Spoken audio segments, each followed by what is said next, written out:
We are here, episode 25, Skorch the Fear with Steven and Angel Hunt. I am so excited, guys. I know all of you in the past couple episodes have probably been wondering where I've been. I have been in Europe, hanging out, doing things. You guys have probably been paying attention. Mindset Marlin took over for me the first week, which was pretty cool. Daniel Chiano took over the other 2 weeks. On the last episode, he decided to talk about pizza for 6 minutes. So we're getting the OG back in here who actually knows what the hell he's doing. Daniel, I love you, but we got to work on it. We got to work on it, buddy. but anywho, so we got the amazing Steven and Angel Hunt. Give me just a quick intro of you guys. Actually, first, I'm going to give my intro of how I met you guys, which was basically when I met you guys was at that, I think it was at that bar after I was at the Sub 2 Mastermind, was like the first time I met you guys. Yep. You guys were new in Sub 2 then, right? Because that was, I want to say September maybe, right? Yeah, December. We could do the math. I literally started this podcast after that mastermind. So I mean, we joined in August, so we were still fairly new. Mm-hmm. Gotcha. Okay. Were you new to real estate investing, or were you just new to? Okay. New to everything. Okay. Gotcha. So let's get into it then. So origin story. Let's start. Let's speak, because you guys are a couple, and I like doing this as couples. How did you two even meet each other at the beginning? Ever. Yeah. So funny enough, we actually met at the same exact restaurant that Pace Morby and Laura Morby met at, but we were at the time, right? That's crazy. Grill in Chandler, we are sushi lovers. So when Pace told the story, we were like, "That's funny. That's exactly how we met, and we share a deep love for sushi. Let's make friends." Like what? So yeah, we were both serving, and we actually both ended up getting fired from those jobs, which was cool. We were both there about 3 months, and it was my last month working there before I got fired, and it was her first month working there. So we met in this very small in-between period serving tables there. We hung out one night. She kind of pushed me to go crash a wedding that one of these other servers was having. So I love it. Crashed the wedding. She pushed me to do it, and we have never stopped hanging out since that night. We've hung out ever since. Very cute. I like that a lot. That's a very, very cute story. And then, so were you both always entrepreneurial? Like, were you guys those kids who were picking flowers out of people's yards and then selling it back to them? Or was it more something that you found out later? Like, was that you're pointing to, Steven? So like, were you like that? Like, and then tell me the story. Tell me your guys' entrepreneurial Absolutely, yeah. So I've always been very entrepreneurial. I've never been very good with structure. I'm not a structured person. I'm very disorganized, and I'm want to control my own destiny. Mm-hmm. So back, high school, junior high, all that kind of stuff, I was always trying to rally up my friends. Hey, let's go mow lawns. Let's go do this. If we just go into Craigslist, we could probably find a lawnmower for $20. I have an old beat up car. We'll throw it in the back of there. We can start making some money on that stuff. And then I'm also a musician. So I gigged for a living right after high school and try to make my own money doing that kind of stuff. But I was always very focused on becoming an entrepreneur.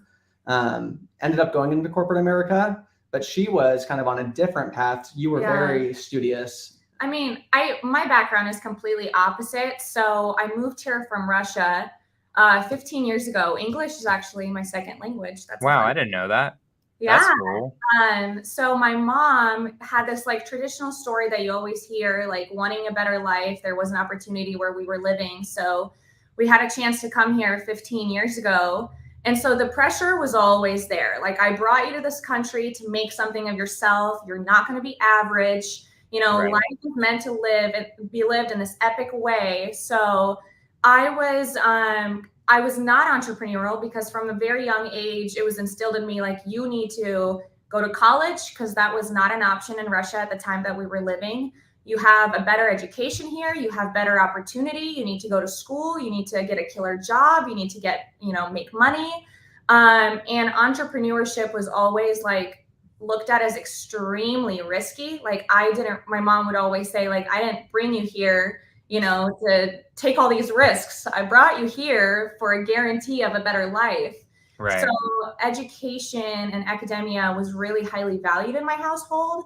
So when the two of us met, you kind of like, I mean, we were kind of opposite in that sense. I was extremely organized, studious, disciplined, very, I mean, type A, everything ordered. And he was like free spirited, entrepreneurial. I want to, create the life, my dream life that I want to live. And so we kind of, I think over the years, we've been together for 6 years. We just kind of found a way to complement one another and kind of merge the two opposites into what we do today. So I love it. really different backgrounds. I love it. So I already have a lot of questions. I'm going to start going more just into your story, because you might be the first one who I've had on who is legitimately a like a, what's it called, first generation immigrant. Yeah. Right. So like I think I've had people who were second generation or third generation, but not first generation. So in that sense, like I have noticed by doing this podcast how the concept of money changes in people's minds depending on their upbringing a lot. Like for me, one of the biggest things that I was taught always was like save money for a rainy day, right? Who hasn't heard that one? That one I was told to me a lot. It was actually holding me back when I was starting, and because what I would do is I would not spend any money at all. I would spend like the bare minimum, would be like, and I was not willing to scale at all, and that was holding me back for a very long time. So how I'm relating that back to you is because you were just saying the educational part, like they wanted you to do education, they didn't want you to go into entrepreneurship. How did you deal with your family while you were doing all of this risky stuff? It's still a struggle to this day. My family is coming around now.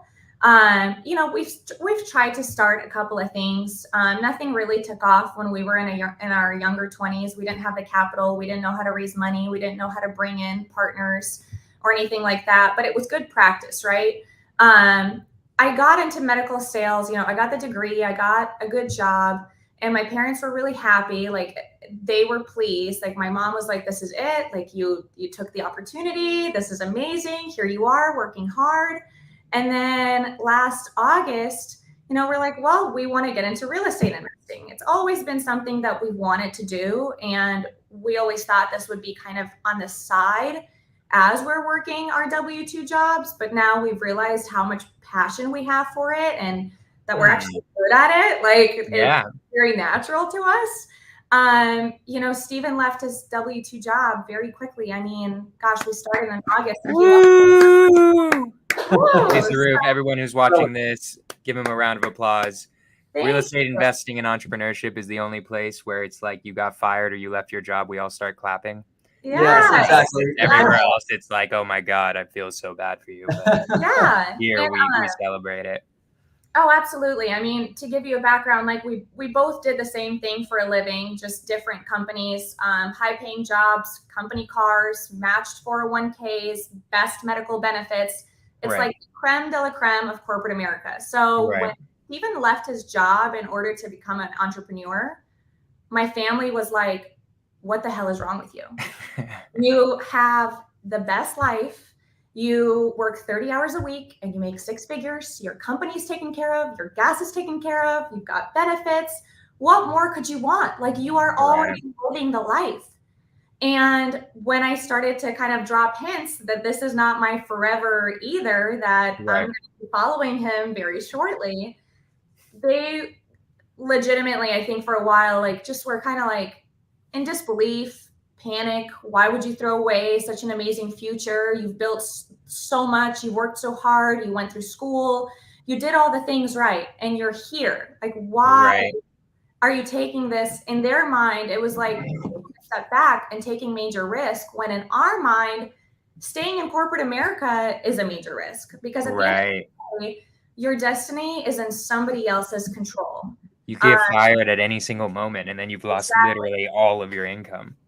Layoffs are very common in the medical, sales industry. It's all relationship based. You want to make sure that you know everybody that you can, God forbid you got laid off or restructure happens, you can get another job. So, you know, in our mind, like this was never our forever. It was temporary. Like, let's make as much money as we can while we can invest on the side and kind of slowly transition. Just that transition is kind of happening a lot faster than we anticipated, which is good news. Is it because you guys are super uber successful? That's why. Thank you. Which is amazing. Thank you so much. But you know, it came as a shock. They were fearful. They were like, I don't know what my kids are doing. But then when we started buying properties left and right, and they started seeing the spreads and the cash flow, I mean, they were very quick to be like, oh my God, you are actually doing it. Like, well, now they go, well, how do we do it? Yeah. Can we do it too? We'll probably be becoming private money lenders, right? I'm assuming. Yeah. Absolutely. Which is great. Yeah, no, I love it. I think if you have, this is something also too that I haven't talked about on this podcast, so I'm going to talk about it, where this is something for me, and I'm going to throw it out there. You guys might not have it at all, but for me, this was like a very interesting thing that I thought about the other day, about how my parents really want to lend with me because they've seen the same things. They've seen my success and like what I've been doing with like my properties and my wholesales and all of that. And they're like, Jonah, like we want to lend with you. And I remember being like, I really don't want you to lend to me because because how I was thinking of it is like, one day when I'm a multi-millionaire, people are going to be like, oh, but you had a rich family. My family isn't even that rich, but like, oh, you got $1 million loan from like Trump, right? Like Daddy Trump or whatever, like the same type of like line where I'm just, so it was really bothering me for a while. And then I realized that screw them, I'm giving them an amazing return, my family an amazing return, and I'm giving them cash flow.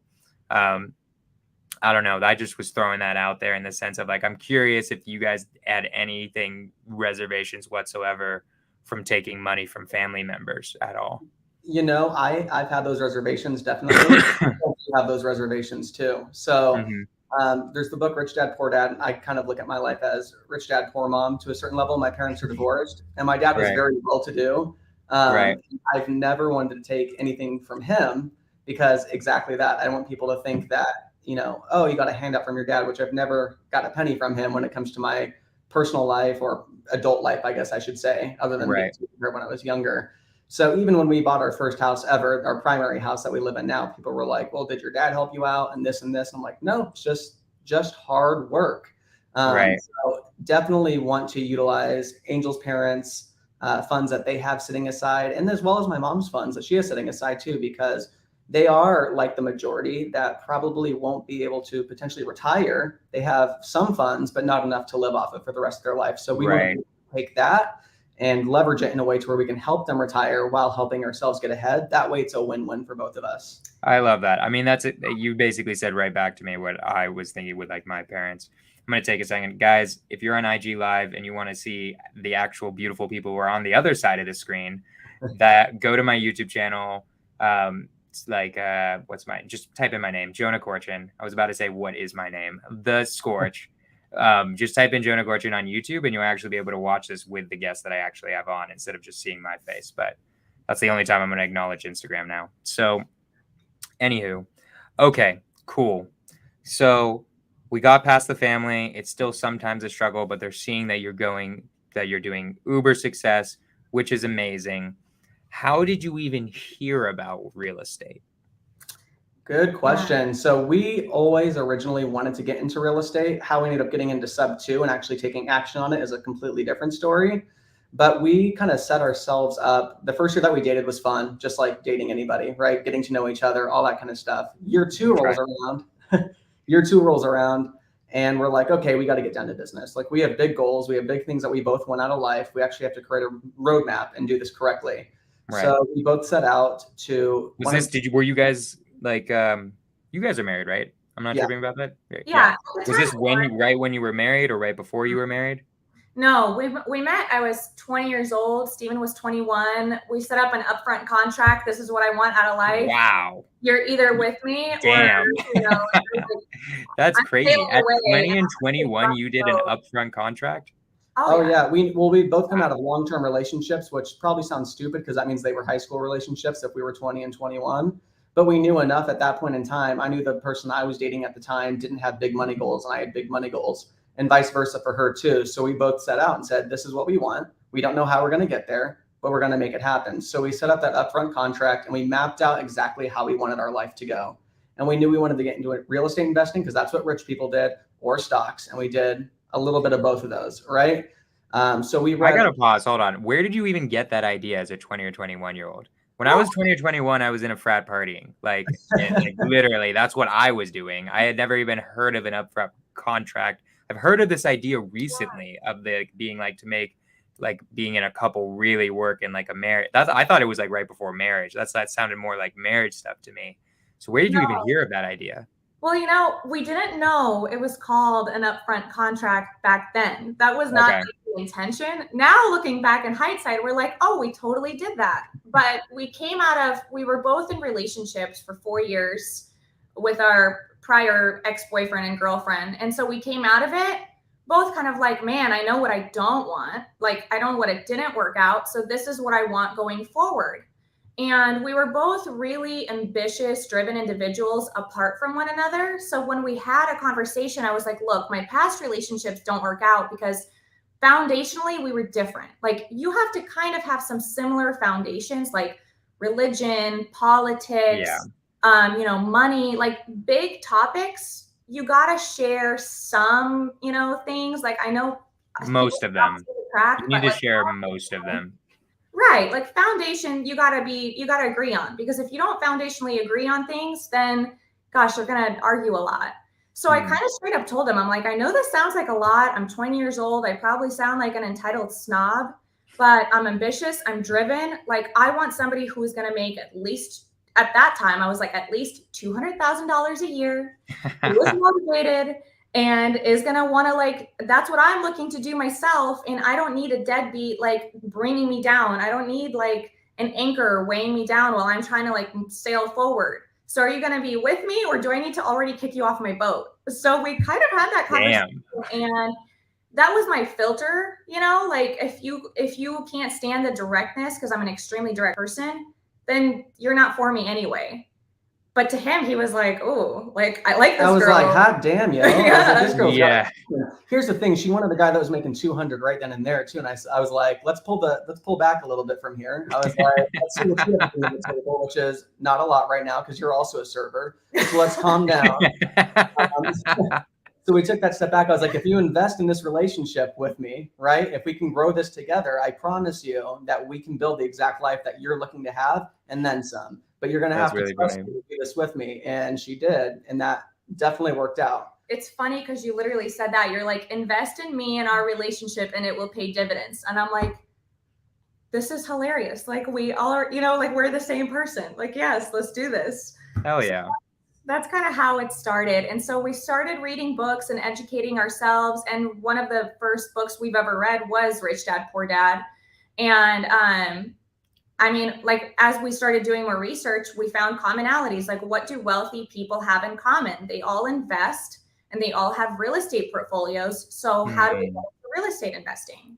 But at that time, we were in debt. We were going to school. We didn't have any money. We lived in a tiny apartment. So we were under the impression that you have to have money in order to invest in real estate. So we kind of put that idea, we parked it on the side and we kind of focused on how do we make as much money as possible now. So we got into sales. We left our restaurant jobs, busted out our degrees as quickly as we could. And we got into medical sales, knowing that that is the fastest way to make a lot of money, is that industry. So that's exactly what we did. And we were literally like, oh gosh, like, I need to make so much money where I can just put 20% down on each house as quickly as possible. Like, that's how much we truly did not know about it. Right? And then out of nowhere, I get a random phone call from my sister, April Giuliano. 2 years ago. Which is crazy that she's your sister too. Yeah, she's my stepsister. And she's like, hey, I'm 10 minutes down the road from your house. I'm here for a real estate mastermind. Let's grab dinner. And I'm like, she lives in Florida. This is on the opposite side of the country. She didn't say my dad, to anybody, like responding. She's like, I'm here for a mastermind. I'm in real estate now. And I'm like, I love it. what? And so I'm like, well, let's not meet up for dinner. Come over, stay with us. Like, cancel your hotel. Yeah, so we're family. What are you doing? Yeah. I like that. So that kind of was the beginning of it. She came over. She was obviously gone all day long because she was at Pace Morby's mastermind. She was one of the OG students at that time. And she'd come home, she'd get up before we would get up, and she'd be out of the house before we'd even brush our teeth. Really early in the morning, and be gone the entire day until late at night. So we just didn't have that much time to catch up. But she was like, look, what you guys are doing is great. You have good jobs, but you should really get into real estate investing. It's called creative finance. Start watching YouTube videos, start watching content, look into Pace Morby. And so let me get the timeline straight too. I just want to make sure. So you guys meet, you guys decide your financial destiny immediately, which is amazing. As waiters, you start immediately working towards it. We're graduating college, probably 22-ish. And then medical sales for how long until the mastermind? Is what we're talking about? Well, I got hired right out of college at 21. Yeah. I was 21 years old. So also finished college early. I've been in it for about 6 years now. Gotcha. You finished college early then? Yeah. Classic. Yeah, we left out college obvious for 3 years. Love it. Okay. Finish college early, start the corporate career. Did that, sorry, you said 6 years? Is that what you said? Yep. Now I've been in it for about 6 years, but at that time I was about 4 years into medical sales. Love it. And then you started stopping once your stepsister, once April started talking to you. Yep. Well, okay. April started talking to us. That transition didn't happen very quickly. For another year, because to me, keep in mind, if somebody shows up at your house and goes, I'm buying houses with no money, and I have people in the Philippines, and they're calling people and they're giving us the houses, and oh yeah, we got this other house for free because the door was open and there was no other air, so we just took it. I'm like, this is magic. You're getting scammed. I don't know if it's for us. It took me about a year to come around to even being open-minded to creative finance and the other stuff. We literally thought there's no way. We watched a couple of Pace videos, and I'm like, that doesn't seem legal. Minded to where we put it off for an entire year. Right. It took, and then April goes on Wholesale Hotline, and she's just killing it and making all this money. And I'm like, that finally hit me. I'm like, this is not a scam. Right. She's doing it. She is doing it. She's so successful. I'm like, what are we sitting on? Why are we not taking any action? And so it literally took for us to see my sister be successful to realize this is not a scam, and she's not fallen for some, black magic scheme. I don't know. Right. And so we literally just were like, what do we got to lose? We've got money. Let's pay the $10,000 for, the sub 2 membership and see if it sucks, we didn't lose anything, but we don't know what we're missing out on because, we don't know what we don't know. And that's when everything shifted. Everything. I love it. Joined last August. I think, we'd get home from work and we'd stay up till 1 a.m, binge watching every single module video we could get our hands on. And then we drive around for a living. So wait, timeline again. When was this? When did you finally join? The end of August of last year. So it hasn't even been a full year. Yeah. Nice.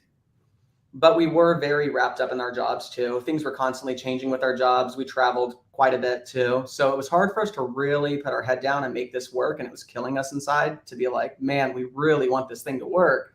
But we also have these golden handcuffs of both making, 6 figures. And that's also really nice. Do we really want to give that up at this point in time too? So around November, December timeframe, things got a little funky with my job, which typically happens in corporate America. And I went and had a conversation with her and said, what do you mean? There was some sketchy stuff going on, as happens in corporate America. Yeah. The company was committing fraud. I'm not supposed to talk about too much of it because I ended up leaving the company and I signed a severance package so that I would not say anything. But we don't have to go into it. Not cool things happen. I don't want you getting sued over the podcast, Yes. Oh, we were watching. I have a pretty big audience view with corporate America. I got a few CEOs of ExxonMobil. They love this shit. So love it. So regardless, I went and talked to her. I was like, hey, so I have the option to stay here or I can take a severance. Which do you think I should do? And she's like, just leave. Because we weren't making any traction. Nothing was happening.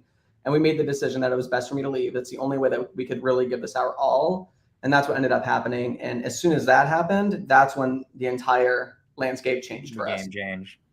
Yeah. So I love that. I like it. I honestly feel like the people who end up going to real estate investing, like the best things that happen to them are when they get fired or like something happens with the company. It's honestly like a pattern I've been seeing, like out of the people I talk to, where it's like, oh, and then this, and then something kicked me in my ass in order to leave my job. And then I had 8 hours extra a day to devote to the business, which immediately gives you so much more time to achieve so much more. Yeah. So it's not for everybody, you know. Some people prefer the security of a job and to take it one step at a time. Right. We're just not those people. We're the all-in people. I mean, when we were still working, we started door knocking, and you know, we had VAs cold calling, and we went that route and we try to keep up, but we're all about the full submersion. It's so much faster. I mean, what do you do when you try to, you know, learn a new language? You can take time and take tutoring on the side, or you can just go to the country, submerge yourself, and you're going to learn so much quicker. So I love it. I love it so much. So, okay. I just want to backtrack and like make sure there were like a few gems that I wanted to touch on there. So, see April on Wholesale Hotline. I'm just curious, like, do you immediately just call Pace's team, or do you call April afterwards, or do you talk to anybody else, or was it just immediately convinced? no, it wasn't even, like I said, like I think it took time. I would talk to April periodically. And I know I was kind of like trying to leverage her and her skills and knowing creative finance. So we tried door knocking before we even joined the mentorship. Like we downloaded Batch Driven and PropStream, and we tried doing a little bit of that, and then we kept getting stuck. Like we would actually find motivated sellers, and then we wouldn't get it closed, or we would say the wrong things because we didn't really know how to pitch creative properly because we never went through the training. And April lives, you know, in Florida, 3-hour difference. Plus she's got 3 little kids and a husband and, you know, and a business. So I couldn't call her for like absolutely everything. Like that just, it was difficult. So that's when we were like, you know what, like if we're going to be serious about real estate investing, we're losing too much time. Like we're spending all of our weekends knocking doors and we're not getting anywhere because we haven't made that full commitment yet. So let's, you know, I think a couple of months went by, maybe. I don't remember exactly. Did you say like 3 months tops? Yeah. Then we just called into sub 2 and we joined. I love it. I love it. It's just cool. And then so talk for a second a little bit. It doesn't even have to be, I don't even necessarily think it can definitely be about sub 2, but I want to take a moment to, and because I bet you guys had some corporate America mentors also. How has mentorship just in general affected your guys' life, real estate journey, career, and all of that? And like, let's start there. Just how has it affected you so far? Absolutely. I would say there's good mentors and bad mentors that we both had as well too, right? And so we were very, very aware of the type of leadership and the type of people that we were dealing with at all times when we were in corporate America. So whether they knew they were mentors to us or not, they were teaching us lessons across the board, because we had some situations where the leadership would be so poor that it would cause us to go look for the answers of why is this not working? Why does this company have these issues? Well, it's because of the ineffective leadership that's happening here, and how can we be better with that? And same thing goes for when we would find people that were very good at handling situations and very mature and very poised and polished. We would work together with them so we could spend more time with them and learn the way that they're communicating and how they are so successful at what they do and how they were able to climb the corporate ladder at such a rapid rate. Right. And I'm all for mentorships. I mean, a lot of people are very, you know, skeptical. But the way I look at it is that it's a major shortcut. It's like, can you still be successful and do things on your own? Maybe, probably, if you're super determined, driven, and ambitious, and you're just gonna like go for it no matter what, and you're never gonna quit, like eventually it's gonna work out. But if there's people that you know that have already done it and they already have made a bunch of mistakes, like why wouldn't you get in their circle, whether it's free, whether it's paid, it doesn't matter. Like take that shortcut. So that's my take on mentorships. I've talked to my friends about it who aren't in real estate because they hear a number like that, like, $10,000 and be like, man, that is ridiculous. That is like an insane amount of money. And then I say two things to them. It's like, one is, imagine how much money would you pay if you were trying to start a social media company to just be able to talk to Mark Zuckerberg every other week. That's how I view it in the sense. I mean, Pace obviously isn't quite as big as Mark Zuckerberg, but the point is, it's like he's like 10 levels ahead of where you are. And then I also throw it back to them and being like, how much did you pay for college? Like, what's the ROI on that one versus the ROI on this $10,000? Because I can tell you it's a much bigger one on my end. Oh, I think about it the very same exact way too, Jonah. I tell people that all the time. I'm like, there's not many other businesses you could get into and have that little of a startup cost. Right. Think about starting my parents own a medical practice, and I'm like, okay, to take that jump to try to get your own patients, I'm like, plus you have to sign a 5-year lease with that building. It has to be set up with the medical equipment. Medical equipment is not cheap, so you have to end up leasing all of the medical equipment and getting all the things.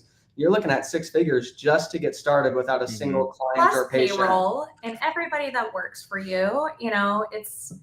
It's a huge risk, massive. Right. You can grow as you go. You know what I mean? We can do it with just me right now. Then we can bring her in and go a little bit further. Then we can hire somebody and go a little bit further. We can grow each step of the way and really bootstrap it.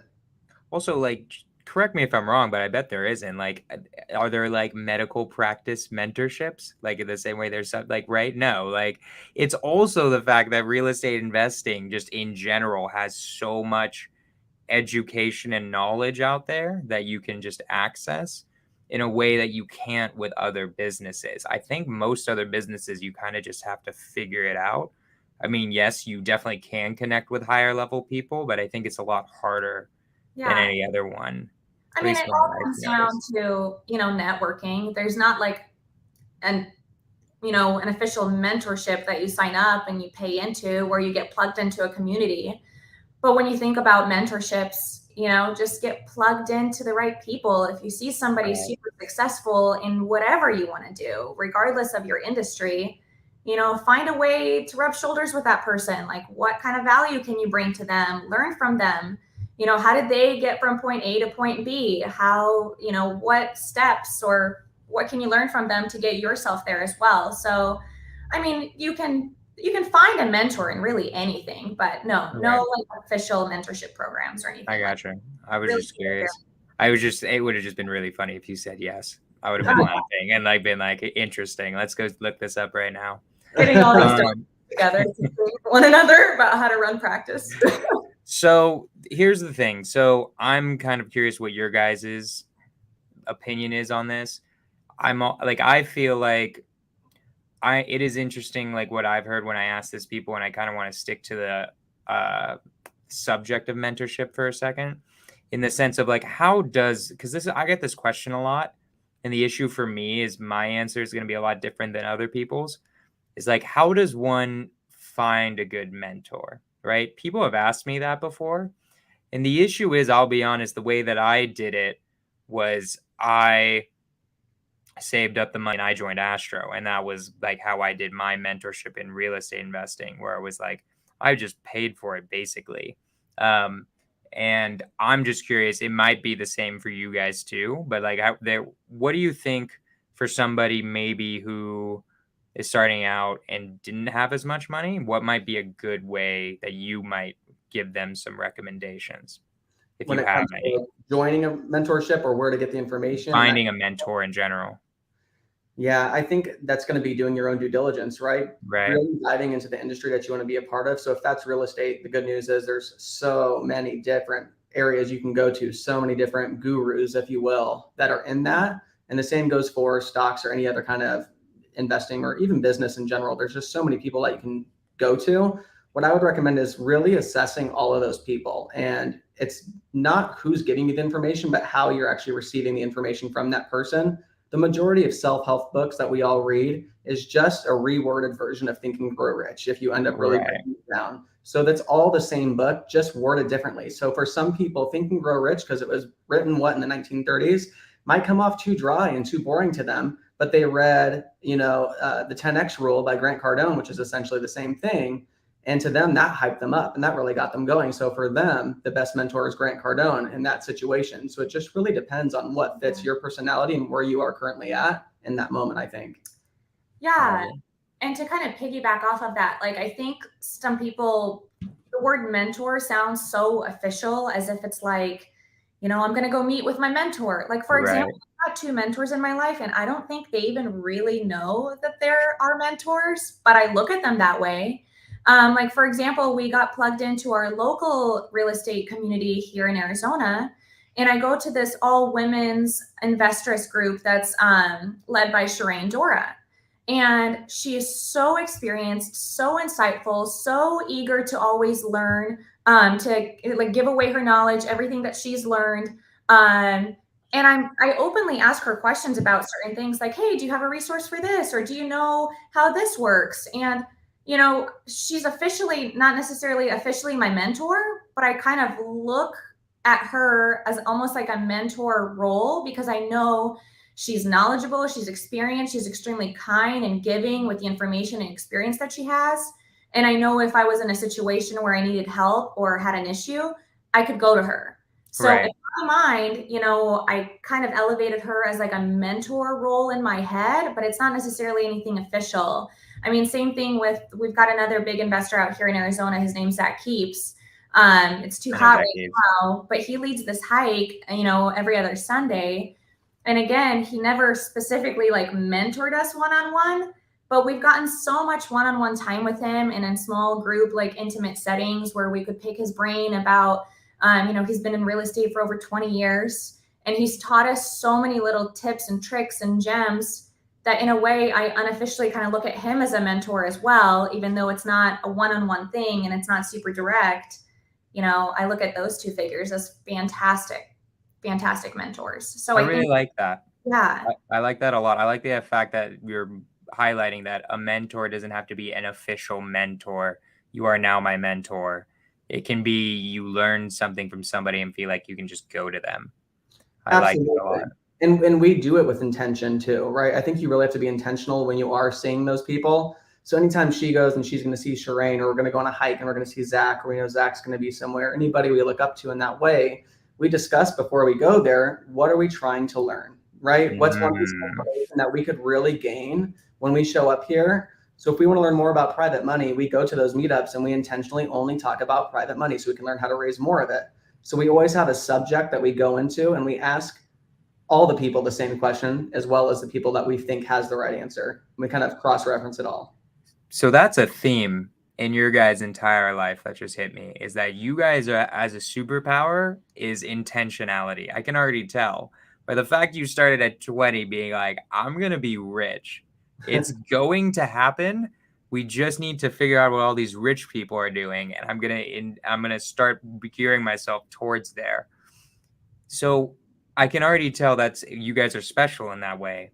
So I'm curious, because what I like doing, if I find something special about the person I'm interviewing, is there a way to systematize it? How do you bring that out? How could somebody who maybe doesn't know how to be intentional, what advice could you give them?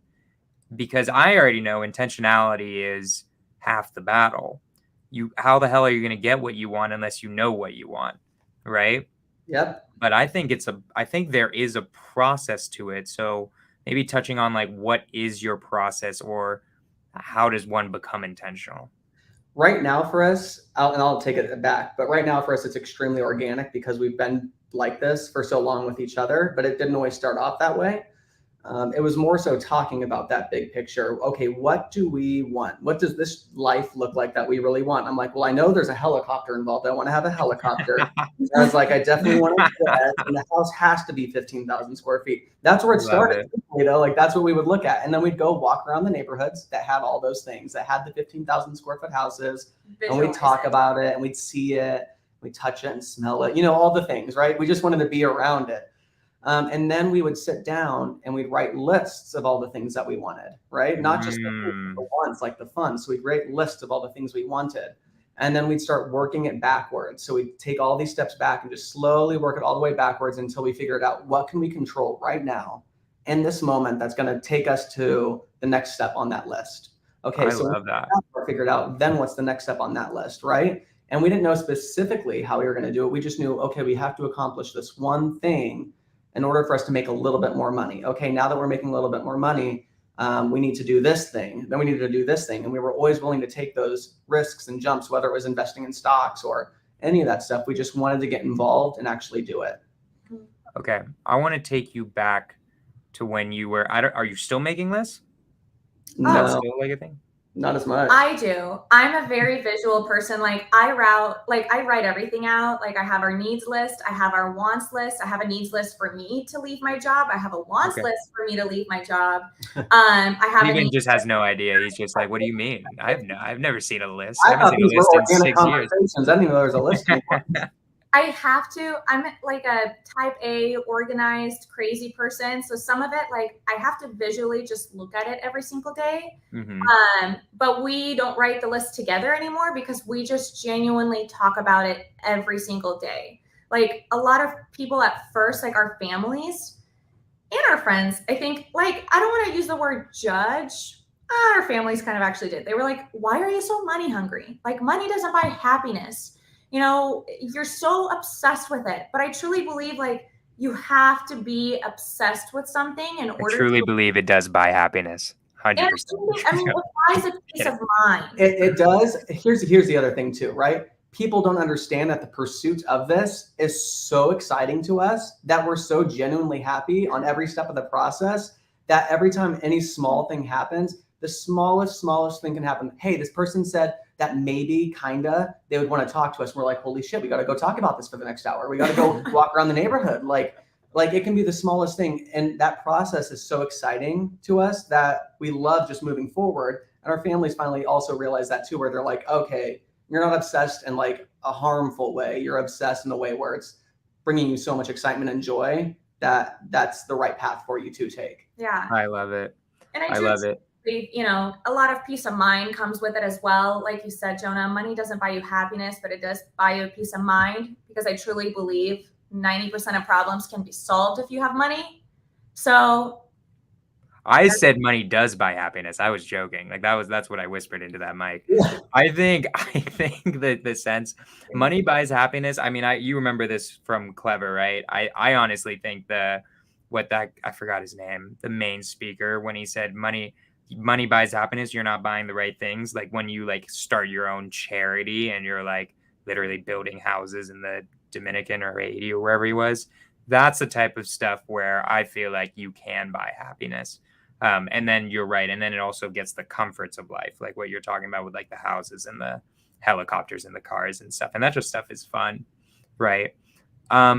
So where I was going with that, because I like trying to break it down. So at the beginning, when you guys were like literally planning your lives as 20-year-olds, you were writing these lists down. How did you even know what this, like, give me an example. Give me an example of 20 where you wrote something down. You're like, I want a helicopter, but I'm a waiter right now. Because there's like 15,000 steps in between that, right? So like, just what was the process back then? Because I think a lot of people watching could use that. Yeah, it was more so on my end at least.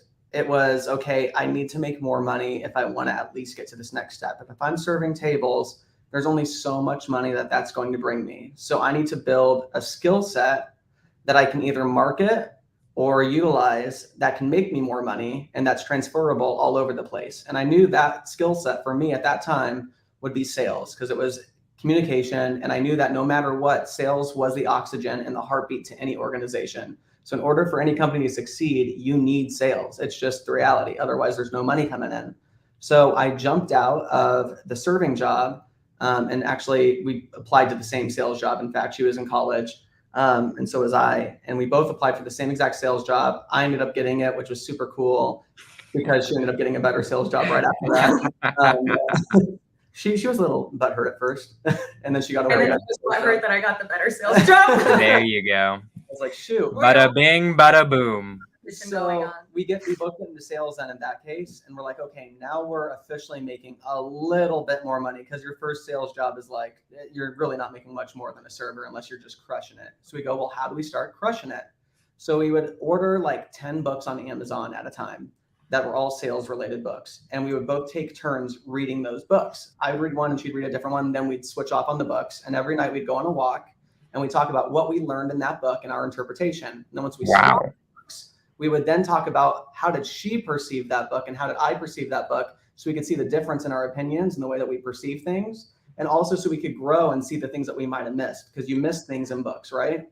Right. So putting 2 people on one book at a time, but it allowed us to also grow that sales skill set at a very rapid rate, so we could move up the sales ladder a lot faster and make more money. Wow. Okay, so let me. So sorry, go on.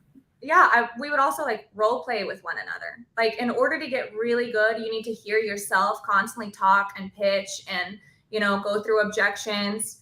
And he had to do the same. And we were both so passionate about sales that we were like, okay, we can't just read it and not apply it. So let's practice on each other. Like, we would always make a joke, like, what do you and your wife do for fun? Like, oh, we role play. But she's not a nurse, she's my prospect. I like that. And we started just crushing our sales quotas, just like truly practice, and apply every single day. And after time, we just became some of the top producers in our sales industries.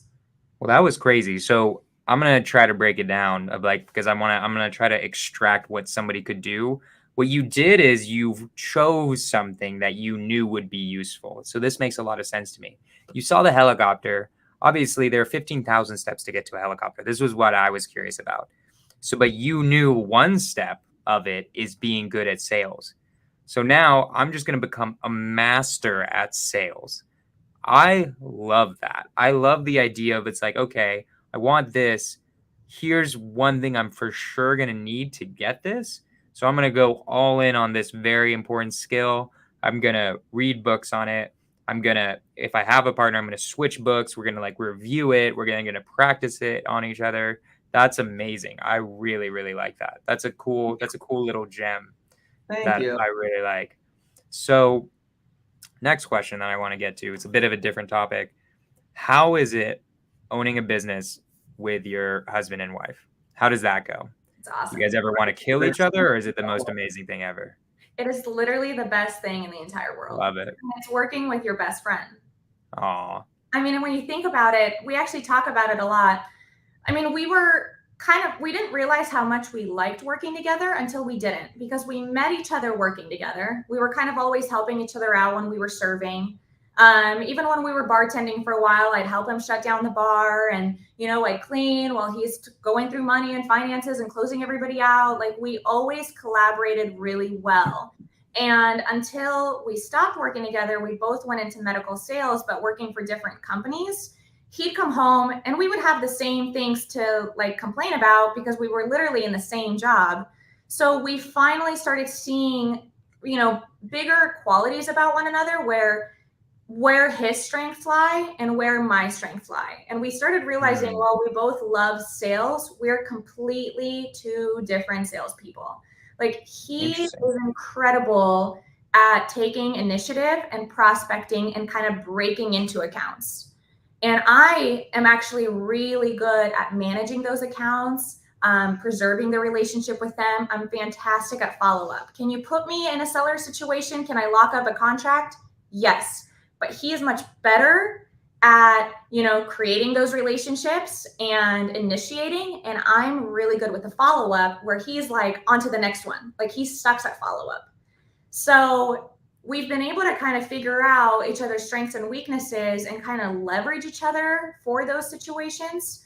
So, when you work with one another, it can be challenging if you don't understand each other's strengths and weaknesses, because then you constantly butt heads. So you got to understand, we've taken personality tests, predictive index scores. We've seen each other in the sales environment. We study each other. I mean, it's sick. We're obsessed with this kind of stuff. But it's absolutely disgusting to watch. It just, it's kind of made us realize, oh my gosh, we actually, can take these skills and learn how to collaborate at a really high level. And when we work together, we really see the highest results because we understand how to work together. It really stops a lot of the frustration too, right? Because if she comes home and there's nothing organized and I have nothing put into an Excel sheet or nothing's done that way, she doesn't get mad at me saying like, why the hell did you not organize everything? Because she knows I suck at organizing things. She just goes, perfect, I'm going to organize everything. And that way I don't have to get mad at you for not organizing everything. You keep pushing the needle forward over here. And that way we'll just kind of stick in our lanes and we can just trust that this person's going to do the right thing. Clear expectations. That's Very what I'm hearing, is like being super clear, doing literally an insane amount of research into who you are, and then keeping the boundaries separate of what everyone needs to do.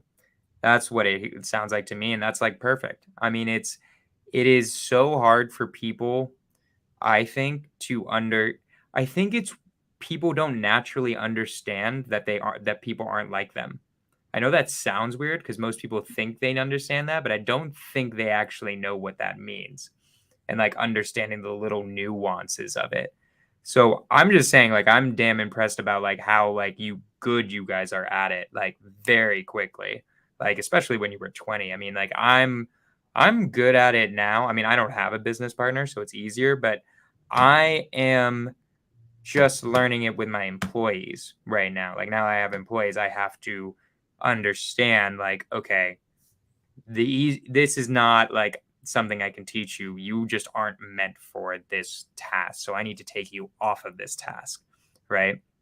And I honestly think it's I feel like it's the most important thing in a marriage and also a business partnership is like understanding each other and understanding where people are coming from. That's exactly what you hit the nail right on the head. That's exactly what I was going to add. It's not just business, it's life in general. You can't force somebody to be somebody that they're just not. Right. Like Steven hates doing laundry. There's nothing I can entice him with to make him love doing laundry. And have you tried putting a cookie in it? What's that? Have you tried putting a cookie in it? I don't know. I'm just throwing. No, he doesn't like cookies. Damn it. And so that's the thing, like in a workplace or even in life, like you can't force your business partner or your spouse to be something that they're not. Like I hate cooking. I'm a horrible cook. Even if I try, it ends up tasting like crap. Like that's not my thing. So instead of, well, Steven is an amazing cook. So let me handle the house chores. Let me do the laundry. Like you just cook for us. Same thing in our business. You take initiative. You go out there and prospect, set up calls with the sellers. I'll do the follow-up. You suck at organizing? Well, you're really good at getting the contracts. I will handle TC work. I will handle all the organization on the back end. If the seller needs follow-up, I'm amazing at that. I'll take that over. Go get us more contracts. So that's the thing. It's kind of, I think time, it comes with practice. We've been together for 6 years.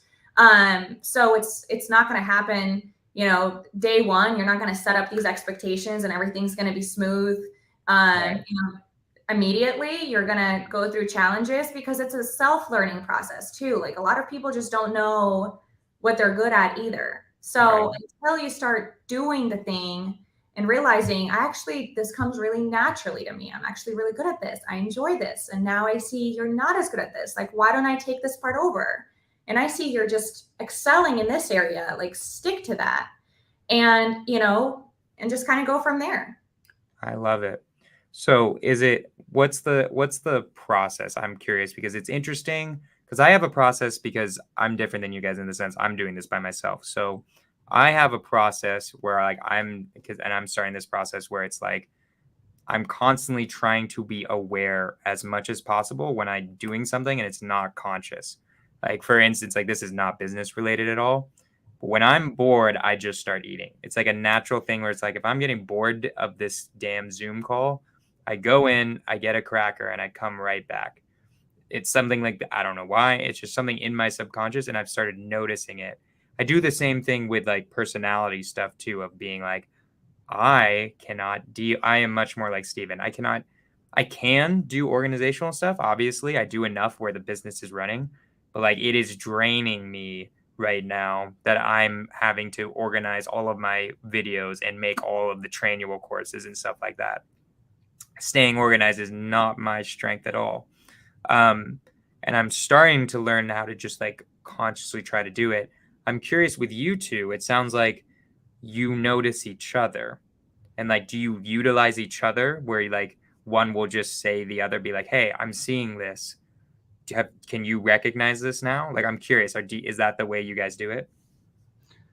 Yeah, in terms of like being able to recognize like, hey, I Strengths suck and at weaknesses.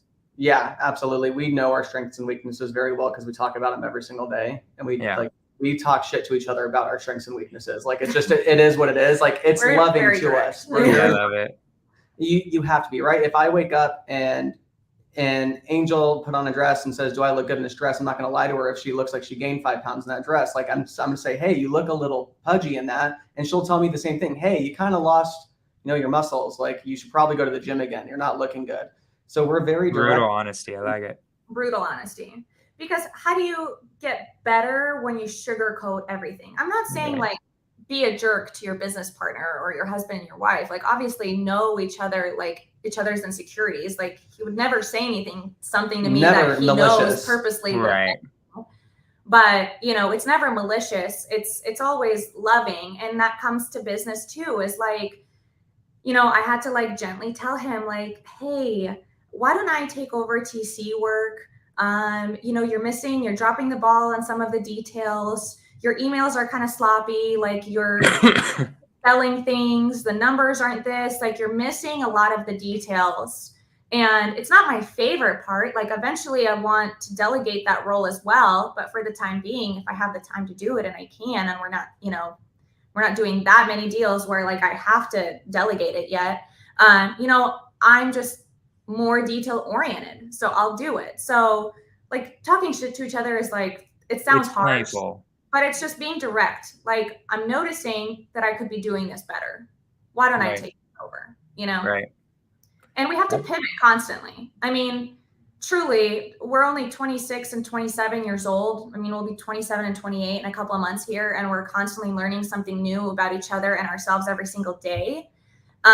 So we're going to pivot, and some of those strengths we're going to hone in on even more, because right now we're trying to do a bunch of things. Even though I'm the organized one in our relationship, I'm not an integrator. I'm very far from that.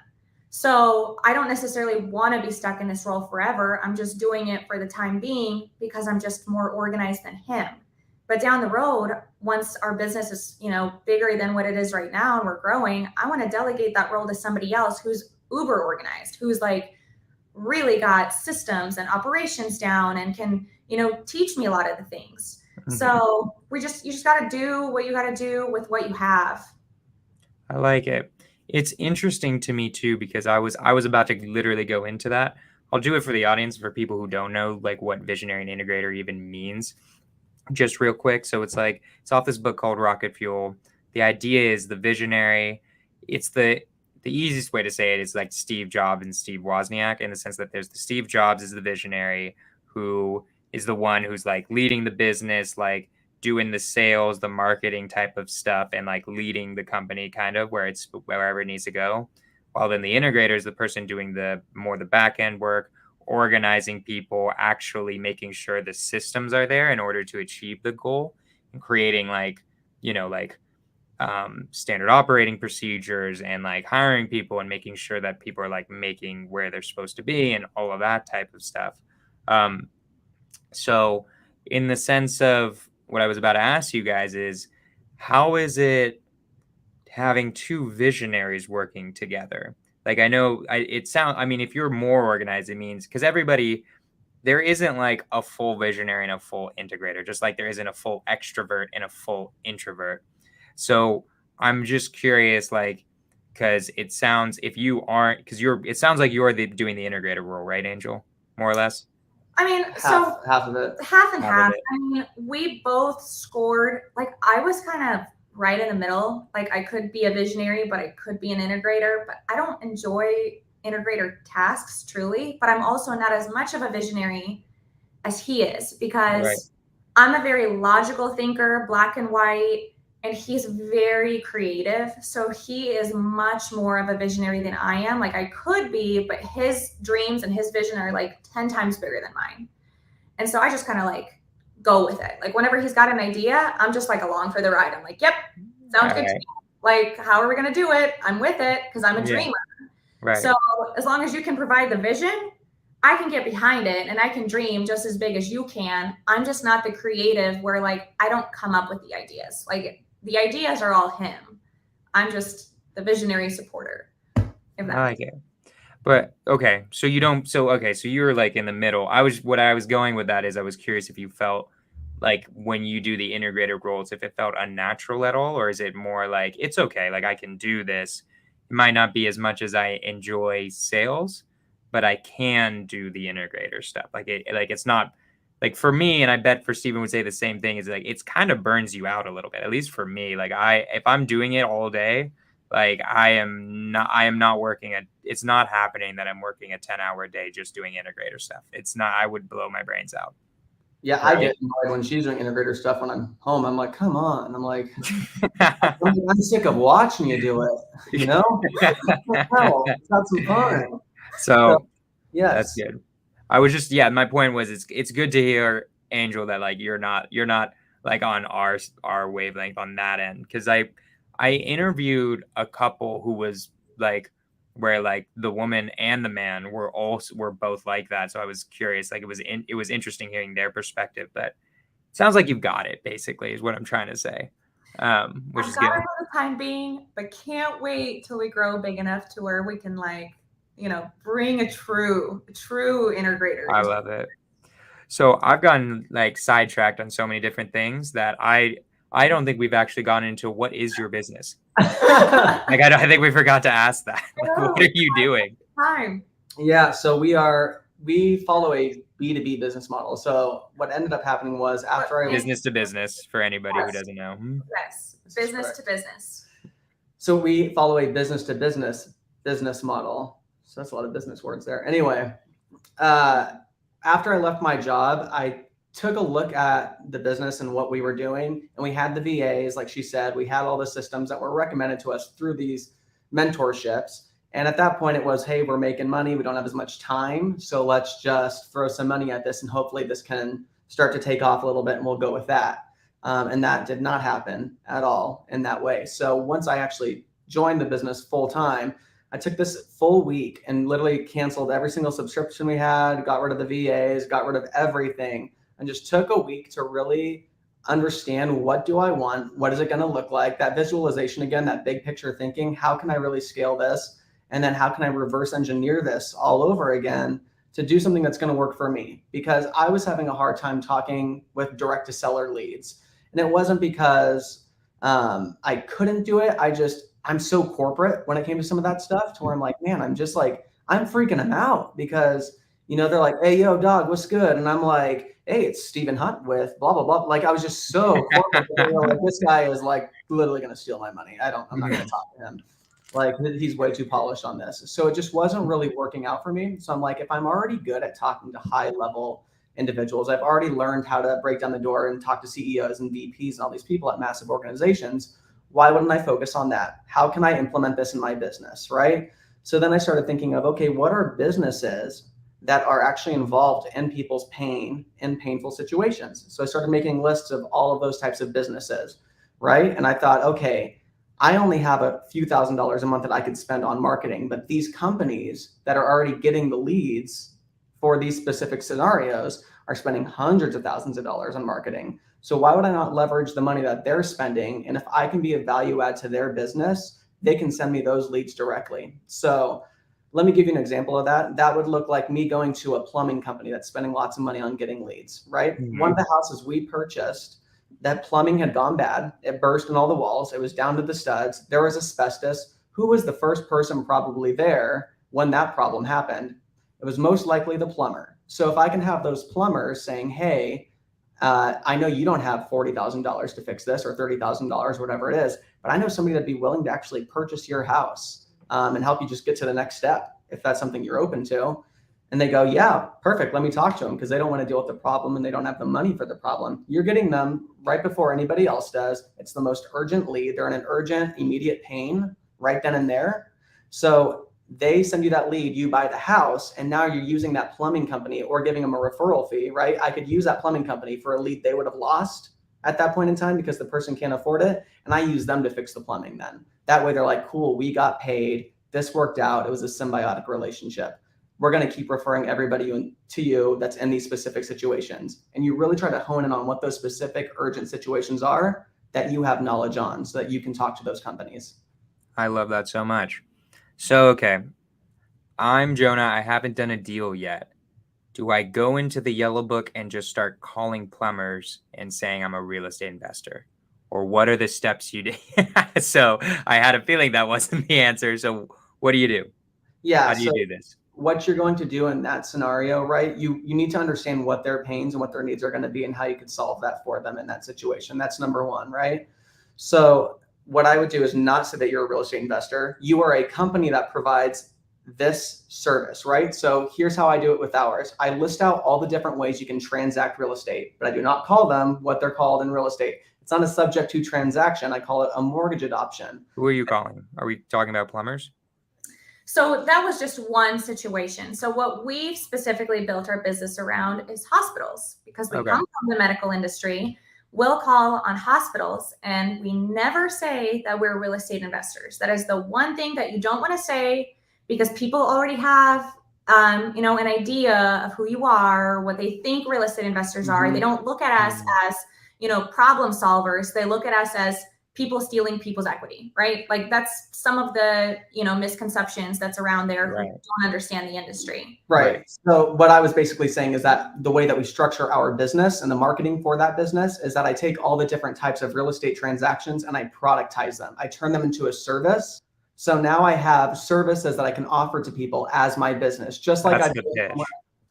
What was that? Sorry, I was just saying that's the pitch. I got it. Yeah. So I go and say, these are the services that I offer, and I don't call them what they're called in real estate. So if I'm doing a subject to transaction, I call it a mortgage adoption. I call them equity payments instead of seller finance or seller carryback. I just reworded all of them and made it look like this is the service I offer. Mr. VP, Mr. CEO, do you ever run into people that are in these specific situations where they can't afford to do this? Well, yeah, I do all the time. Do you ever end up getting paid from those situations? No, I actually don't get paid. So would you consider that a dead lead? Absolutely. Well, what if you sent those people directly over to me? I was able to actually purchase the house and I used your company to get that work done. Would that be beneficial to you? Absolutely. That'd be beneficial to me. Perfect. So basically what I'm hearing, because this is what I always do, and you tell me if you think I'm wrong or right, is that you completely have been doing this thing for the past 6 years, more or less. You already know the entire strategy. You always understand this part, which is the key to any part of the business anyway, is that you're adding value to somebody else. And what you realized was your method of communication just doesn't vibe directly with the seller, but it vibes very well with CEOs. And so you knew exactly how to take what you're learning from Pace and what you're learning in real estate investing. You knew exactly how to take that, wrap it in a pretty bow, and give it to a CEO. And that's your entire business model. That is the entire business model. And then the cool part about that is it's a completely different conversation with the sellers than we had before, right? So we're usually closing deals on the spot. Typically, we'll get a referral sent to us. We show up at the house the next day or whenever is most convenient for them. And then we say, they already trust us because the company that they trust referred us to them, right? So we're not having to build rapport. We're not having to do these things. We are the experts, and they expect that we are the experts to come in here and give them the best offer. And we say, here is what our service does. These are the 3 options that would work best for you. We can actually make payments to you and get you a little bit more in your asking price, and we'll make those payments directly to you. Or we can give you an all cash offer, or you can list with a realtor. Now, if you list with a realtor, keep in mind you are going to have to do the $40,000 worth of work, and you have this and this and this that are going to happen. So this is what you'd probably walk with. Here's what it would look like for payments, or here's what it would look like with the cash offer. Mr. Seller, out of those 3 options, which one do you think would work best for you? And I just let them pick one, and we write the contract right there. I love that. That's awesome. That's such a hack. That's like, so what I love about that is you immediately, it's what you guys have been doing the entire time since you guys have known each other, is you figured out who you are, what you're good at, and then leverage the hell out of that instead of focusing on seeing how other people are necessarily doing it. I love that. I mean, like I did that a little bit. I didn't do it nearly like as creatively as you guys did, but in the sense that I only do agents, I think that's a more rare acquisition strategy. And once you become like the expert in that too, I mean, I don't know how many, like, I think you guys are the only ones who are doing that I know of, specifically with hospitals, especially. I'm just curious, is it only hospitals or is it other things too? Like, or you said you didn't do plumbers? Yeah. So, I mean, you can technically replicate this business with solar panel companies, Right. HVAC companies. I mean, really anybody who comes across distressed properties.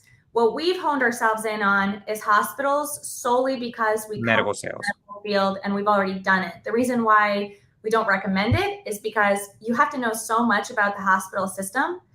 Somebody who comes from our industry, we could educate on that. But somebody who's never touched the medical field, it's not going to make sense, the different departments. And I would never encourage anybody to try to break into a hospital because they are going to like spit in your face and tell you to leave just when you walk into the lobby, let alone like the decision makers there. It's going to be very challenging. We just happen to get paid to do it for many years, so we know how to do it. Right. Whereas let's use probate then as the example, right? So a lot of people are going after probate. A lot of people like probate, and the way that Pace likes to teach probate, which it's awesome, that's worked for him. To me, I think there's way more you can do in that stretch of it, right? So it's not just the one thing that you're going after, you're figuring out the different pieces that go along with it. So if you go to a probate attorney and say, hey, I can change your locks and I can do these services and get rid of the cats, not really that beneficial to them from a business perspective. And again, if that's worked for Pace, that's awesome. I just don't see how that would work for me. But if I go in there and I'm bringing on the actual people, right? So if I have relationships built with funeral homes, mortuaries, all the places that people essentially go to die, hospices, people go to die.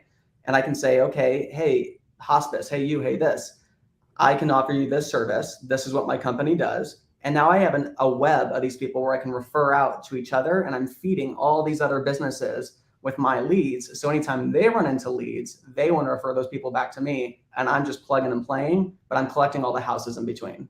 I love that so much. So basically what you're saying is stop offering values in any way that isn't direct money, that isn't direct sales. That's what you're saying, right? Like, so what you would offer the hospice is somehow, this is going to, I mean, when I'm thinking about it, like that would literally be, I guess, offering dead people to a mortuary, which I don't know how you'd start doing that unless you start murdering people, but like, but you get creative.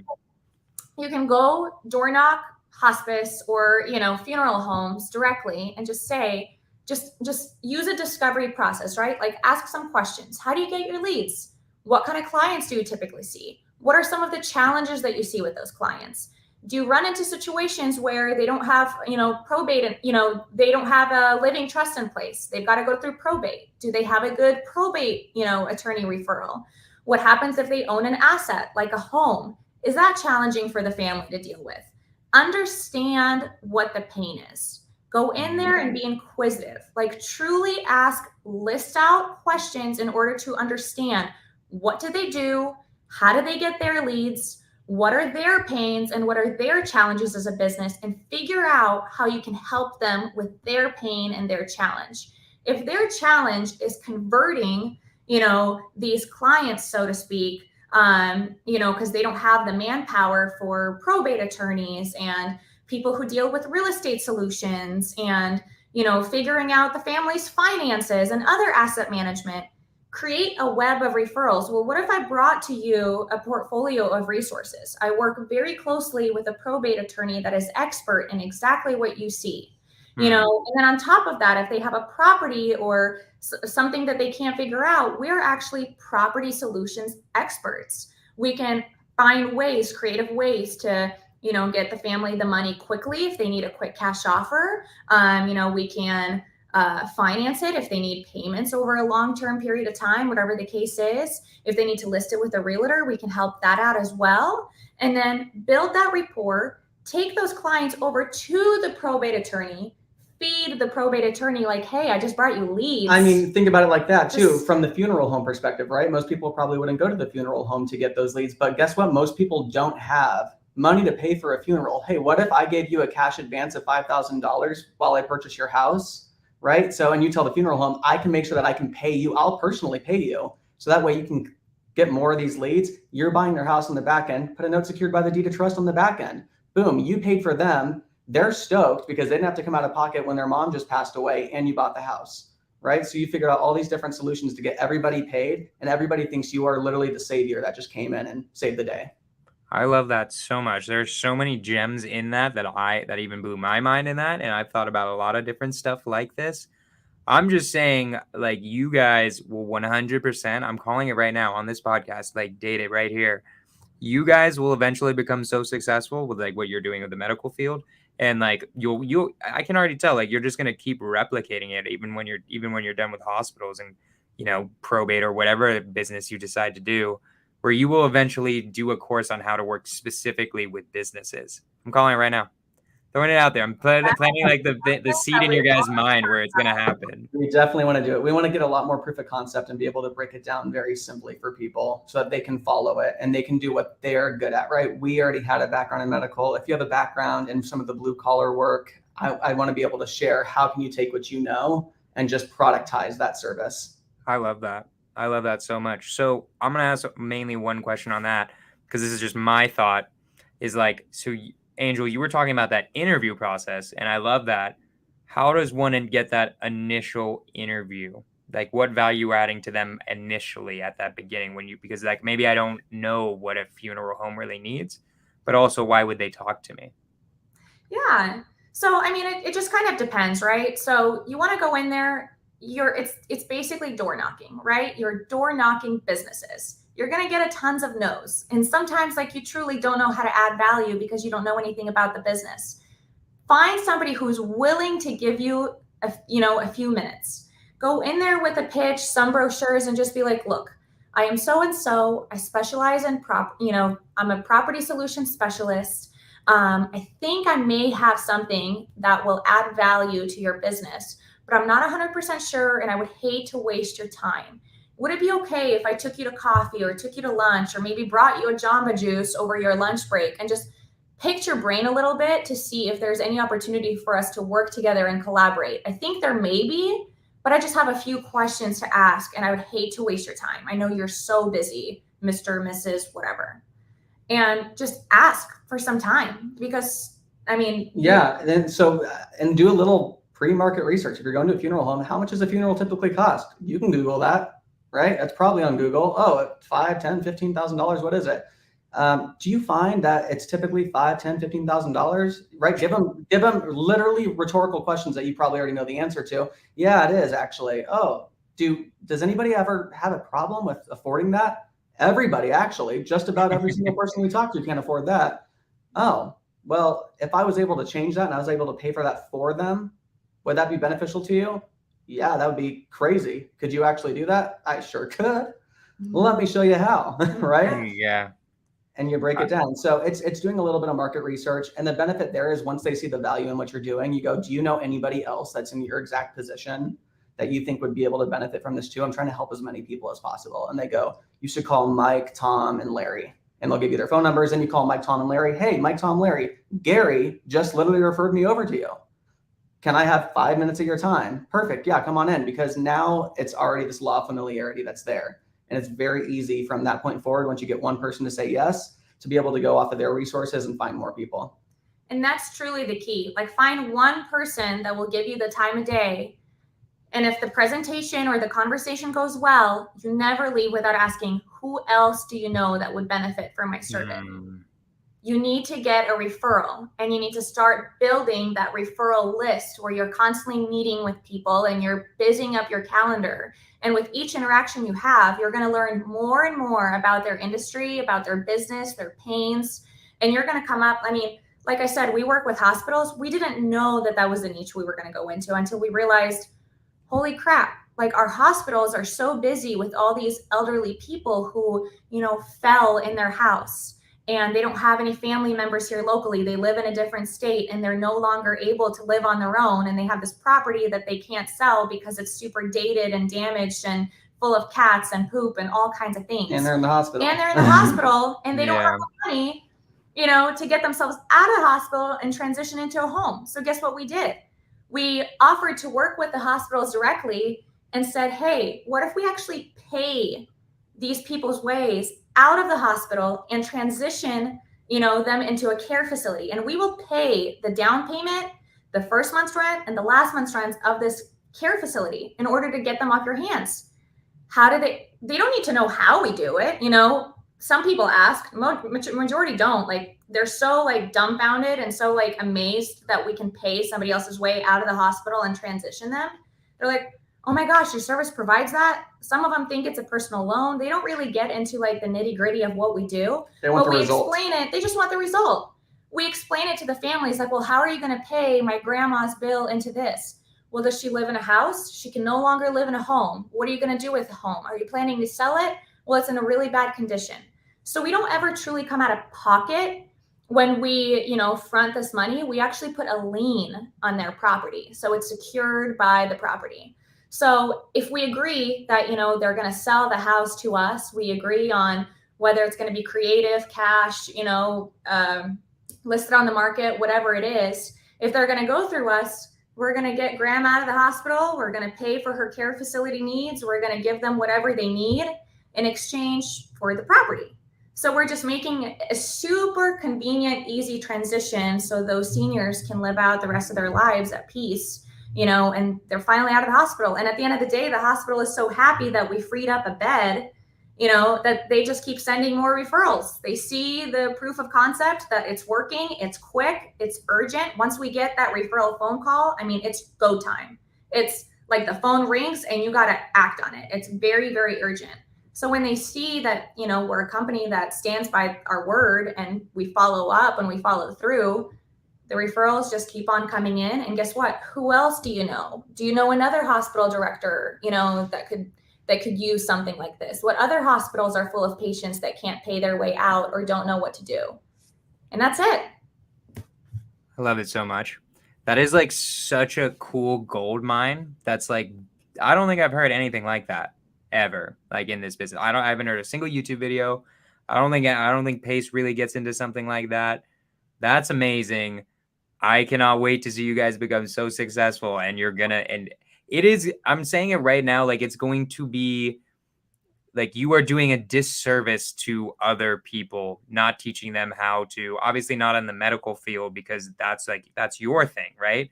But teaching them, being like, okay, so you were a plumber for 5 years. You know exactly the needs of the plumber. Let's just go through them, and then we're gonna like make this work. You guys are gonna start a mentorship, and it's gonna be that's gonna make you a ton of money too. I'm calling it. I'm calling it right now. I can tell. How to win real estate business to business. Yeah, exactly. No, honestly, because most people don't know how to do that. Like, I don't really know. Like, I took business writing. That's about my level of corporate America. So I took a 1 business writing course. I learned that technically you're supposed to put a colon instead of a comma if you're being super formal. So that's my extent of what I got going, basically. When you're making a list. More or less. So, anywho, so we're going way past time, but I really was very interested in that. One of the questions that I like asking was, so for what I want you guys to go back to, like when you were starting your real estate journey or entrepreneurial journey, what would you say to those Stephen and Angel Hunts now with the knowledge you know now? Trust yourself. Trust yourself, believe yourself, because I didn't, right? I've come up with a lot of good ideas that have worked in the past, and I've helped a lot of businesses with those ideas. I helped reduce attrition rates, save money, increase sales volume, all sorts of stuff at businesses. And it bit me in the ass every single time. So I felt like I was doing something wrong because corporate America does not like you to step outside the box of what you're hired to do. So I would pitch these ideas and I'd go to the VPs and the CEOs and say, this is why we have a problem. Let's fix it by doing this. And they're like, dude, sit down. You're going to get fired. Shut your mouth, but we're going to do that. And then they would do it. And I'm like, it worked. And they're like, yeah, but not because of you. And I'm like, no, I brought it to you. I taught you. I showed you how to do this. And then they wouldn't ever.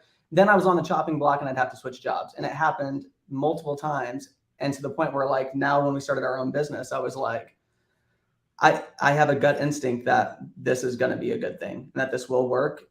Do you trust me to do it? And she's like, I don't know anybody else doing it, but yeah, go ahead, try it out. And then literally like that month we got our first deal. We were like, okay, nice. Let's go for it. We're all in. I love it. It's funny that you say that because, you talk about believing yourself, and like we're a little different in that sense too. Like to him, one time proof of concept, like that's it. Like that is something that I'm still working on today. Like to younger me, I would tell myself the same thing, like believe in yourself, but I still have to tell myself like the older me today every single day, because it's actually one of my biggest fears. Like I legitimately think every single time we accomplish something, I'm like, did we just get lucky or what? Yeah, like it's a fluke. Another I fluke. have that problem. Like even, doing this whole hospital thing, one of the reasons why we don't share it as as openly, for one, we want to like systemize it first in order to teach it to others, because we're still kind of figuring it out as we go. But even then, like we recently bought 5 houses using this strategy, and it's like clearly it works, but something crazy in the back of my mind is like, but are we on a really lucky streak? Like, can we really sustain it? Does it really work? I still have these self-doubts. So younger me is, I was having those issues then. I've come a long way, but that is still a daily struggle for me, where I have to tell myself like, no, we worked this hard. We got this far because of everything that we actually did and put our mind to, and we took action on it. This isn't luck. Like this is not beginner's luck. Like we deserve everything that's coming and all the blessings that are coming our way. I have a really hard time receiving it and believing that like we're worthy and deserving, and it's truly, we did it. So still a challenge today. I have that challenge too, by the way. Like I'm definitely like that, where like when I'm starting something, where like for a while I'm a little bit like, was like the first time it happens for sure, where I'm like, okay, I don't know if I'm gonna be able to replicate that. Like we might have gotten lucky. Like I recently had that like with my act manager, in the sense he got his first deal, and I was telling myself, I'm like, man, like I didn't give him enough training. Like he won't be able to reproduce this unless I do more. When I realized, like, wait a minute, it's because of my training he was able to do that, right? Like it wasn't luck. It was the fact that I set him up for success, and that he's also incredibly good at his job. So yeah, no, I just totally feel it 100%. I'm just saying, I'm saying this is 100% what you guys should do. Like 100% is you guys should just like do YouTube videos of you like screwing up. Like in my opinion, like you should just put in every single one, be like, do not try this. We have no idea what we're doing. I'm not joking. I'm saying like we have no idea what we're doing. This probably won't work for you. Don't try this at home. But at the very, like, I would love to see, maybe not with a hospital. I mean, you guys might only be doing hospitals, but I would love to see like if you eventually switch to like a hospice or something, and watching you guys do the whole process. Because like right now I feel like I watched one YouTube video on how to do it, but I'm now so curious and I'd want to watch way more, but I don't think there are any more. I don't think there's a single YouTube video on what you guys are doing. No, I'm not sure. there won't be. We've researched I'm it. just saying there's like a huge opportunity. Oh yeah, absolutely. I don't know if it would catch enough interest on the beginning. So this is my thought process actually, in order to get some actual viewership to actually want to learn how we're doing those types of things, is I actually want to create some form of a YouTube channel and kind of have it be based off of JV flipping with people. It's going to give us the opportunity to JV flip with a lot of cool people, but bring these deals to Pace Morby, Jamil Damji, Zach Keeps, people that are doing really good, and use their crews and split the profits 50-50. That way we can interview them and learn about how did you manage this flip? How fast were you able to do it? Why did it work out this way? And really hone in on this skill set and what these before and afters look like, right? So that way it's really interesting and it draws people in, because everybody loves flip content, right? Everything has gone awesome for us ever since we started posting our flip content, because they're like, this is relatable. Chip and Joanna do it. I think this is cool. I want to watch it.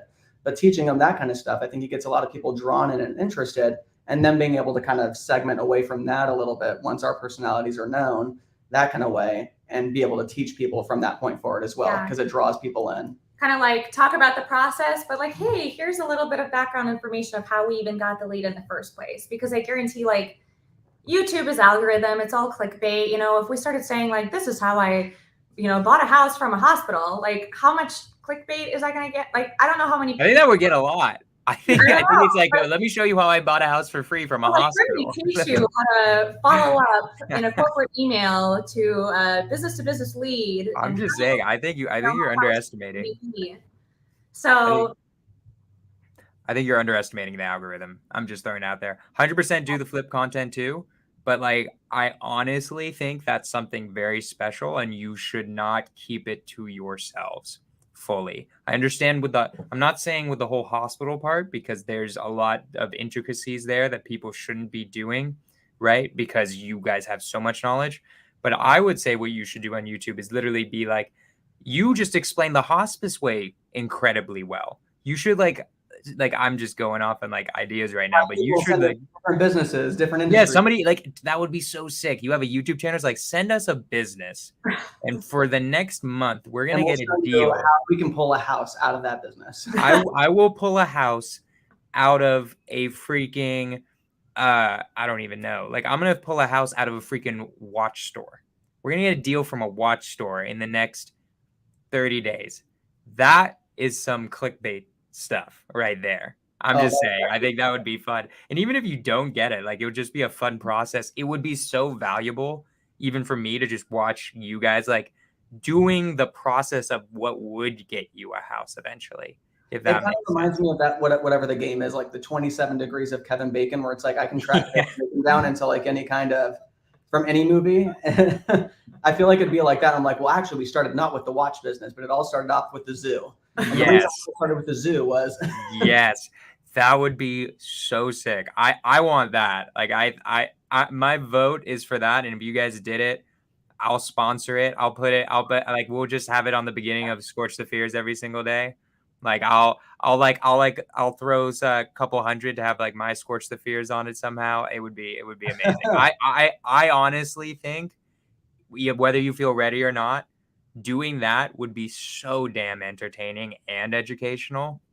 I'm just saying like that's I'm pushing it into your minds. To take the notes, because I'm after this podcast, every time I see you guys, I'm gonna be like, so where are we at with that? What are we doing with that? So many series that way. You know what I mean? You really could. Cool. That's a TV show. That is actually a TV show. Okay. What did I want to end this with? So last question I wanted to ask, what's the biggest problem in your guys' business right now that maybe one of the viewers who are like, these guys seem so cool, I love the idea of doing a B2B model. What's your biggest problem, and what do you think, and how do you think someone might be able to help you with it? Take a moment. This is the most important question I've asked so far, because this is where you guys get value. I would say for us, this is from my perspective, and you may have a different perspective because you manage a different side of the business, right? For me, it is scaling to the next level, but getting the right person in place there, right? I don't want a salesperson, because I don't want them to come in and try to steal, what we're doing, which most salespeople end up doing. I don't want a salesperson in that way. I want somebody that's more consultative, that comes from the space that we serve. Somebody that is a higher level individual that has these relationships built across the board with hospitals across the nation, with things like that, to where it's a very easy introduction, so that they can say, hey, this is what we're doing here. We'd like to plug this in where you're at as well, and they're able to make those introductions very simply, and they're able to manage that whole side of it, so we can increase the volume of what we're doing. Yeah. And I think like to take it even back a little further, they don't necessarily really need that much like hospital knowledge. Like honestly, we can open up a lot of doors, and like we can teach people truly how to do it. But I think the reason why we say not a hungry investor is because truly you have to approach like hospice, hospitals. Like it is such a delicate situation. It's like holding a precious egg in your hand that you're like trying not to drop, right? Like you don't want to go in there aggressive looking for a deal. Like some of the deals that we've gotten, we've told the stories and people are like, you could have gotten that even deeper. But I'm like, but it's not about that. If you come into an investor mindset of getting the deepest deal, you're not going to win, because like you're there to serve these people. You're there to get them out of a solution, not like negotiate them down to the lowest price you can get them. You're truly providing a service. And guess what? Like you have to be so careful in a business to business model, because if you get one upset seller who goes back and reports to whoever referred, are you going to get any more referrals from that business? No. None. So, there's a lot of wholesalers, like we'll buy deals from wholesalers. Absolutely. Great people. But there's also, we know there's some wholesalers that don't, do things ethically. And, this is an industry where your reputation walks in before you, it walks through the door before you walk through the door. And it takes one time to get your reputation burned with one of these, business to business referrals. And if somebody has a complaint, they will never, ever, ever send you business again. And guess what? Not only that, they're going to tell their buddies and their friends, hey, don't work with these guys. There was a horrible situation. So it's extremely delicate, very, very delicate. You're an extension of that business at that point in time. Yeah, so you have to treat it as if you are working for that business as well. Yeah. So that's kind of the challenge. Like, we want to be able to scale. I'm obviously, part-time in the business because I still have a W-2 job. The next step is for me to leave, but then eventually we want to work on the business. We're really good at building these high-level relationships. If we can have almost like service reps to help us with the volume and people to manage our projects and our flips, and also be able to scale it and make it more grand and go into other markets with this. We're looking for personalities that are truly like so kind-hearted and so giving and so, just pure and good, like truly good intentions, not looking for the best deal, but truly go-givers looking to serve, that we can truly trust as an extension. I love it. So, you're looking for what we would call an acquisitions manager, but I would say I'd rebrand it and be like a relationships manager or something like that. Like it is very different. I think the best acquisitions managers have that attitude anyway, even if they're just cold calling sellers. Like, we can talk about that for a second in the sense of like how much more you're going to serve if you come in with that mindset. But I also understand what you mean in the sense that it's such a delicate situation already. It is much more delicate than even like it's much more delicate than a tax lien. I know exactly what you mean. Like a tax lien, like, yes, that sucks, but you're dealing with somebody on like sometimes on their deathbed, it sounds like. Yeah. So I totally get what you mean. I would say this is like my personal advice. You are 100% doing it right, basing your hire even more so on the person than necessarily, like, I've noticed, at least in my opinion, because like I hired one acquisition manager and I'm so happy with him. He's never done sales in his life. He was a chef for 10 years, but I could tell that he was the right type of person. So I'm just reaffirming to you guys that you should hire, you're ready to hire a salesperson or relationships manager, whatever you want. And B, don't be afraid to do it, because you guys have a superpower of knowing what you want, right? So I can tell you're going to see what you want once you have it. So don't be afraid of it. Don't be afraid of like what's going to happen. Like it's going to be fine. So anywho, if you're actually a good person and not a piece of shit, hit up Steven and Angel at how do the people contact you? Do you want to give out your phone number, Instagram? Like, how do you want people to hit you up? The easiest way to reach us, right? Yeah, absolutely. Instagram. At Steven Hunt, Steven with a V, STE. At Steven Hunt. Yep. That's it. That's it. I got like literally like it's in here, right? Like I'm not spelling that wrong. Oh, I have it full screen. No, I see it. It's Steven. It says Steven and Angel Hunt. So as long as you didn't spell your name wrong. Nope, I spelled it correctly. And is it at Angel Hunt? It's Angel Victoria Hunt. Angel Victoria Hunt. Okay. Amazing. I love it. Guys, if you want to work for some of the best and you're actually trying to learn this business model and you actually are a really good human being and like really are about it, because trust me, they're going to know, like, we can tell as business owners immediately whether you're going to work with, like, we're going to vibe with our culture or not. I can tell immediately like how somebody reacts to a question I ask, where I'm like, nope, done. You just aren't the right person. So hit them up if you feel like you honestly want to serve, because I can tell like it's the type of person where they're not money hungry at all. Almost like it's all about just helping and serving people. Wrong. Like, you can make a lot of money in this business. It's still risk. Yeah. At the end of the day, we pay referral fees, we pay commissions, all this kind of stuff. Shoot, like, we're looking for project managers and designers as well. Like, that's to get a little overwhelming too. Like, we love the hands-on help. So I wouldn't necessarily say you wouldn't make a lot of money, because, if we I'm not saying that either. You can, definitely make a lot of money, depending on the volume. But truly go giver first. I love it. I love it so much. All right, guys, I'm going to wrap it up real quick. That was episode 25 of Skorch the Fears with Steven and Angel Hunt. I will see y'all next week. We are having Rochelle Jarvis, which is going to be pretty sick. I love that. She's a great woman. It's amazing. I will see y'all next week. Peace out.